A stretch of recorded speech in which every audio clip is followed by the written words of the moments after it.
திருச்சியில் பாராளுமன்றம் தேர்தலை நோக்கி அதிமுக பாசறை நிர்வாகிகள் கூட்டம், மாநில செயலாளர் பரமசிவம் பங்கேற்பு.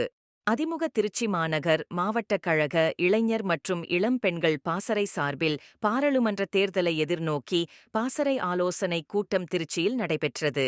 கூட்டத்திற்கு பாசறை செயலாளர் இலியாஸ் தலைமை தாங்கினார்.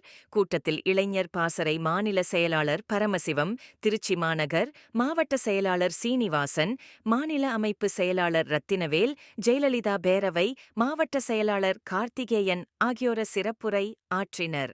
திருச்சி மாநகர் மாவட்டத்திற்கு வருகின்ற நம்முடைய அன்பு சகோதரர் மாவட்ட கிளை செயலாளர் அவர்கள் அன்பர் சீனிவாசன் அவர்கள் மிக அற்புதமாக கழகத்தினுடைய மூத்த நிர்வாகிகளையும் அதற்கு இணையாக இந்த இயக்கத்தினுடைய தூண்களாக இருக்கக்கூடிய அடுத்த தலைமுறை தம்பிமார்கள் தங்கைமார்களுடைய பாசறைகளை எல்லாம் பணியாற்ற வேண்டும் என்பதற்கு ஒரு நல்ல எடுத்துக்காட்டாக இருவரையும் இங்கே அரவணைப்போடு இங்கே வரவழைத்து இந்த விழாவினை சிறப்பித்திருக்கிறார்கள். அவர்களுக்கு கழக பாசறையினுடைய சார்பாக அவருடைய நன்றி அன்போடு தெரிவித்துக் கொண்டு அவருடைய அன்புகளோடு ஒரு விழா. சிறுபான்மையின மக்களுக்கு உண்மையான பாதுகாவலராக இன்றைக்கு எடப்பாடி பழனிசாமி திகழ்கிறார். அதிகாரமும் பணமும் மக்கள் செல்வாக்கு முன்பு மண்டியிடும். அது இந்த பாராளுமன்ற தேர்தலில் நடைபெறும்.